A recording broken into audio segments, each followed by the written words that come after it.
genetically modified organisms. That's what we are treating on Food Chain today. My name is Emma Davies. Let's start with a definition by Dr. Richard Oting Frimpong, who is a plant breeder with CSIR SARI, Savannah Agricultural Research Institute. So GMOs basically is a broader term that refers to modifying genetic materials for gain by human. So in this case, what happens is that scientists are able to modify the genome of organisms to make them more beneficial to humans. So the technology is one of the tools in the toolbox of a plant breeder, and it allows the plant breeder to access a host of other beneficial traits. So in this case, we are able to overcome the barrier that is imposed by sexuality. So we are able to assess traits in other organisms that naturally are not available to us. So for example, when we take the BT cowpea that CSIR SARI has been trying to develop, research has screened more than 15,000 different cowpea genotypes to see if we can get if we can have a genotype that has the resistant gene, and all this has not been successful. However, with the technology that's GM or genetic engineering, we are able to get this resistance in other sources and now introduce them into a plant like cowpea, and that gives farmers access to these materials that are resistant to the pod borer disease, pod borer pest. And in this case, we say they are spraying less, they don't have to spray as they used to be, and that is quite beneficial to them because one, we are saving them money on the number of sprays they have to do, and two, they are reducing their exposure to the chemical they are using to spray, and the chances of having pesticide residues in our foods are even less possible, or they are quite reduced. SARI, we've very much advanced. I think the first stage of this trial started way back in 2013. And we've been doing all the laboratory and field tests and experiments, and with under the supervision of the National Biosafety Committee. Currently, SARI has submitted a dossier to the National Biosafety Committee, and we've gone through the process with them, and we expect them to make the final decision. Once that decision is made for environmental release of what we have done, then we will now go through the process for with the National Varietal Release and Committee to now give us the go-ahead, and then it can be available for farmers to use. Pod-bearing resistant cowpea and nitrogen use efficient rice are the two GMOs being understudied in Ghana currently. But first, let's find out how these are being engineered. We'll hear from the principal investigator with the CSIR SARI, Dr. Jerry Imbonyini. When we say cowpea, we are just talking about beans. And basically, we all know that it's an important crop, and then it is normally referred to as the meat for the poor man. These are some of the dishes that come from the crop. So we have the kosi, we have the Ghanaian beans that everybody calls gobe. Then we have the wache, over here we have what we call tubani. So maybe for your colleagues from here, they would talk about, they are very familiar with tubani. And these dishes are actually important sources of quality protein for human beings. So wherever you have issues of malnutrition, it's a good way of actually solving that particular problem. But then generally, if you talk to most of the actors in the cowpea industry, they will tell you that when a farmer plants a hectare of cowpea, the farmer can hardly get 1 ton per hectare. No farmer is able to get 1 ton per hectare. So mostly, if a farmer plants, let's say about an acre, if he does very well, he may get about 2 bags from that 1 acre, even with most of the improved varieties. If he does excessive spraying, he may get close to 1 ton per hectare. Now, the reason why farmers harvest very low grains from the field is because the crop is loved by a lot of insects. So right from the time you plant to the time you harvest, insects attack it at all stages. So apart from cotton, cowpea is actually the next most important crop that insects attack a lot. And among all the insects that attack cowpea, there's a particular one we call the legume pod borer, or Maruca vitrata, and that one is the most damaging. We say it is damaging because that particular insect, it has what we call cryptic behavior. It enters into the flowers. So when you are spraying, the flower covers it, and once the flower covers it, that means that the spray is actually not what getting the insect. Then when it attacks the pot, it goes inside the pot. So still when you are spraying, the chemical hardly is able to effectively control it. So these are the other insects on the crop. We have thrips, and thrips too, if they are uncontrolled, they can also cause close to 100% yield loss on the crop. Then all these other beautiful insects, they are some of the important pests that we have on the crop. But all these ones are external. So once you apply just a single round of insecticide spray, it wipes them off. So it's no longer a problem for them. Now, like I was explaining earlier, for the legume pod borer that we say is the most important pest on the crop, the first thing is that it damages the flowers. So once the flowers are damaged, you cannot have pods. It also damages the pores itself. So when the pores are green and then they are full of sap, they bore into it and then they suck. Then eventually you have all kinds of fungi colonizing it. So if you look at the picture on the bottom right, that is the insect inside, and you can see how the inside of the pod is looking nasty. Then the one on top, you see the insect trying to gain entry into the pod. So it will make a perforation, then it will try to get in there. Then that's the a flower on the bottom left damaged there, and that's how the adult of the insect actually looks like. So it can cause almost 80% yield loss in your cowpea field, and that's why farmers actually record very, very low yields on the crop. Now, what are the solutions? Normally, when we want to manage pests, the first option is to look for resistant varieties. But then, in the case of this particular pest, through the normal conventional breeding that Dr. Theophilus and co have been doing, they have been unsuccessful in actually developing varieties resistant to this particular pest. When I say resistant, what I simply mean is that varieties that can overcome damage by the pest. Normally, you can, through breeding, you can develop a variety that when the pest comes to attack it, it's not successful. Either it will die or it's not able to conquer the plant. But then they've been doing that. They are successful for insects like thrips, for aphids. But for this particular insect, the breeders have so far not been successful. And I'm not just talking about breeders in Ghana, but then across the African continent and even in other continents where cowpea is important, they've tried and they've not been successful.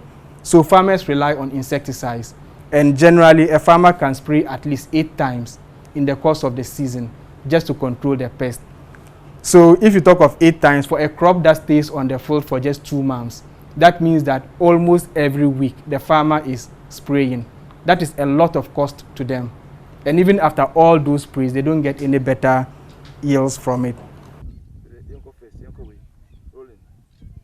There's a perception that GMOs are synthetic, but with my heart, you can tell that I'm at a very sunny place. I'm at Nyankwala in Tamale in the northern region, here on a farm where BT cowpea seeds are being grown. We'll be visiting the farms, learn how these crops are being grown, and to differentiate between a BT cowpea and a conventional cowpea. Come with me. How long have you been a farmer?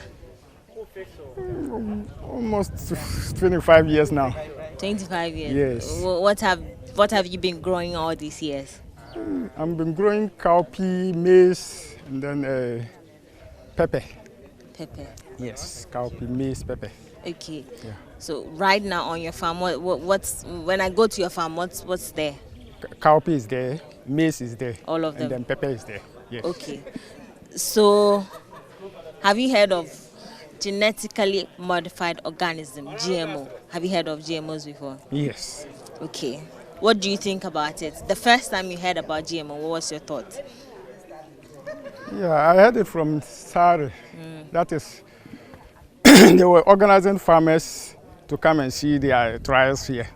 So they informed us, we came, and then they took us through, and they told us, this is GMO, this is non-GMO. Then that's where I heard of it. I hear of it.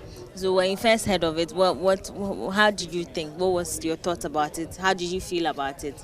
What did you think it was before you came to the farm? It was a strange to me, so I was very happy to see what they call GMO. Why were you happy? Yeah, because I've never seen that kind of this thing, so I was happy to see, and I really saw it. Okay, so how long have you been growing GMOs now? We don't grow GMO. We grow our normal cowpea. You grow the normal cowpea. Yes. And you have come to see GMOs? GMO, yeah. Okay, so do you prefer the GMOs? If you had the opportunity right now, would you choose GMO over conventional? Well, in fact, we can't even wait. We want them to release it fast, because looking at their GMO, it's yielding a lot than our local one. So we can't wait. Aside that, what's the difference? The difference again is that ours you spray up to 8 to 10 times, but here in a year or in a month? In a distance, before you harvest. Okay. Before you harvest, you spray up to 8 to 10 before you harvest. Okay. Before you harvest everything. But here when we came and they took us through, they said if we spray about two rounds, you are okay. So it's safe course. Okay. So when we get it, we'll be happy. Yes. Okay. So aside the saving of costs, yes. What else do you think the GMOs would help you as a farmer? As a farmer, it saves costs, it yields a lot, and then it's very beautiful. Looking at the seed in nature, it's very beautiful, very white. Yeah. And then they are flowery. And they flower a lot, especially what you call GMO one. It flowers a lot. But you just said that the seeds are white. Yes. Me looking at it, I could not see the difference between the GMO and then the normal cowpea that we know. Yeah, because we have been there when it is pouring and all those things, we can see the difference. Because they will take us through the non-GMO and then the GMO, and then when it is flowering, the features and all those things shows. So you will get to know everything. Oh, okay. Yeah. Okay. So, what would be your call to government? What will you tell government? Do you have anything you'd like to tell government in relation to this? Yeah, what I want to tell government is that government should support it so that they release it very fast to farmers to grow for money. How long have you been a farmer? Yes. About 30 years now. 30 years? Yes. And all these 30 years, what kind of crops have you been growing? I've been growing maize, yam, and groundnut. And when did you start cowpea? About 6 years ago. 6 years ago. Yeah. Before that, how many kids do you have? Kids? Children? 6. 6? Yeah. What has been some of the challenges you face? We have a lot of challenges in our farm, the cowpea farms. Why? Because the insecticides, they have been disturbing us a lot. When you farm 1 acre, the yield is not good. Why? Because the insecticides have been disturbing it. You use a lot of chemical to spray it, but the yield is not good for us. How many acres do you have? I'm farming only 1 acre. 1 acre? Yeah. The cowpea? Yeah. Okay. So, coming into contact with GMOs, what's your thoughts? What do you think about it? Coming to contact the GMO, I learned a lot from the GMO because they have been calling us to observe it. So anytime we come and see it, it was good. Why? Because they have been spraying only twice for the GMO. But when you compare to the one we are spraying 5 times, it look as if the twice spraying is look good than what we have been spraying. Yeah. So what do you think? Would you like to adopt it? Would you like to? Yes, we like to adopt the GMO one. Why? Because if we adopting the GMO one, it will help us a lot. Yeah. With your, it will help you with what? Your pocket? Our pocket. It will help us. Because you will spend a lot on it. But the one we have been farming, we spend a lot. But the yield is not good. But if you look at this one, you can compare, look at the flowering, the GMO and non-GMO. Look at how the flowering is, and look at the non-GMO flowering. Because the Maruca is here, but the other one no Maruca. So that's why the flowering is coming out. But the one with the Maruca, the flowers is just dropping. So if the flowering dropping, you won't get more yields. But the one with the GMO, the Maruca cannot disturb that one. Yeah. Aside Maruca, is there any major problem with cowpea? Not Maruca alone disturbing it. A lot of insecticides have been disturbing it. Yeah. I will take you through the testing process, how it has been done for our results on the field. So please, any volunteers for the seed? So you just need one seed. Any volunteer for this one? Okay, so just pick one seed. Then the leaves. I hope you know where you pick these leaves from, because I didn't go to pick them. I would have preferred. Okay, let's.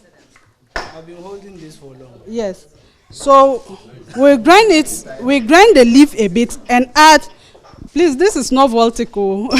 I didn't have a container, so this is the buffer that we prepared inside the Voltic bottle. So when you are grinding the leaf, you grind it a bit and add a little drop of the buffer inside. This will help to break down the leaves so that it will release the protein of whatever you are looking for, so that you can use your dipstick to put it there. Then it will show you your test results. And first, when you put this inside, between 2 to 3 minutes, if it is a positive plant, 2 red lines will show on this for whatever we are testing for. Yes, so BT cowpea. So with the gene that we are working with, we call it the Cry1AB gene. So this test is for Cry1AB. So when it is positive for Cry1AB, you find 2 red lines. But sometimes the first one is the positive test, the next one is the control. So if you get the positive one and the control, that means it is positive. If you don't get the first one, but you get the second one, that means it is negative. So that is just the simple use of this one. We grind the leaf a bit and add a little drop of the buffer inside. The buffer powder comes with the dipsticks. So we'll just mix it. So we take 5.87 grams of the buffer powder to 500 mils of distilled water to make our buffer solution. This will help to break down the leaves so that it will release the protein of whatever you are looking for, so that you can use your dipstick to put it there. Then it will show you your test results. And first, when you put this inside, between 2 to 3 minutes, if it is a positive plant, 2 red lines will show on this for whatever we are testing for. Yes, so BT cowpea. So with the gene that we are working with, we call it the Cry1AB gene. So this test is for Cry1AB. So when it is positive for Cry1AB, you find 2 red lines. But sometimes the first one is the positive test, the next one is the control. So if you get the positive one and the control, that means it is positive. If you don't get the first one, but you get the second one, that means it is negative. So right now we are in a BT, in the confined field trial site at Nyankpala. CSI Savannah Agri Research Institute. So currently you can see cowpea on my right and also on my left. So these are, one is a BT cowpea, then the other one is non-BT cowpea. To help you appreciate the situation better, if you look to my left, if you look at the field, you will see that there are a lot of flowers in this particular field.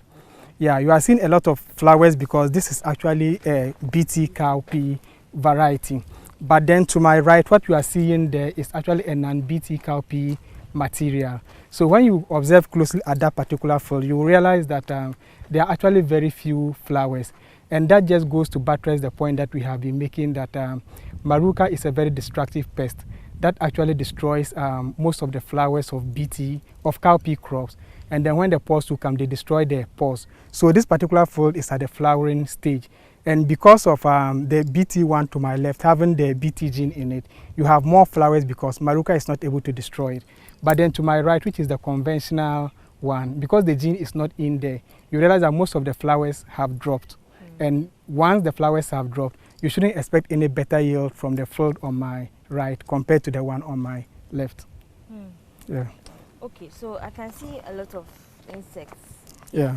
So I know GM crops or BT cowpea doesn't prevent other insects from like being it. The perception has been. Yeah. Okay, so kindly explain, help me understand. Yeah, so basically the genetic modification that we did was just to help the plant overcome damage by the maruca pest and nothing else. So that is why you realize that you have a lot of bees in here. If we move further and you pick flowers, you see thrips in there, and you have a whole lot of other insects feeding on the plant.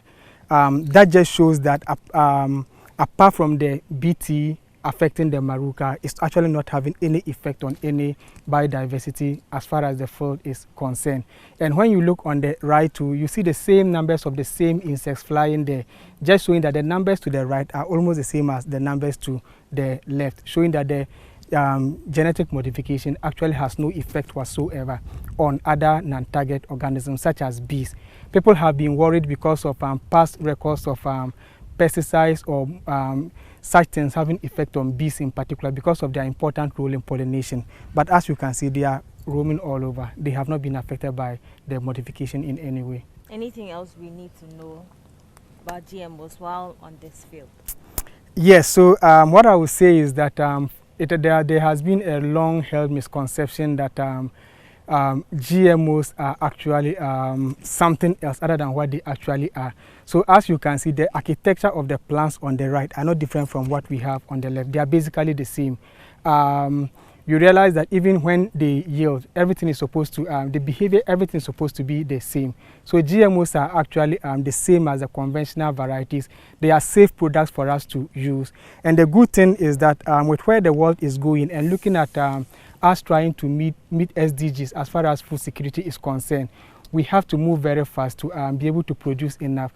One point that I made the other time was that if you look at the rapid rate at which housing is taking over our agricultural land, what it means is that per unit area of land, farmers should be able to attain much higher yields. And you cannot continue, you cannot get that kind of higher yields for cowpea in particular if you are to continue growing the conventional varieties that farmers harvest about 5 bags per acre or 10 bags per acre.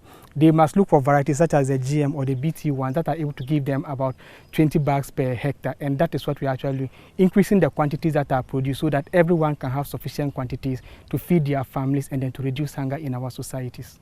There you have it. You've seen a field of BT cowpea being grown, and you saw how they were being tested to verify if a crop had BT in it or not.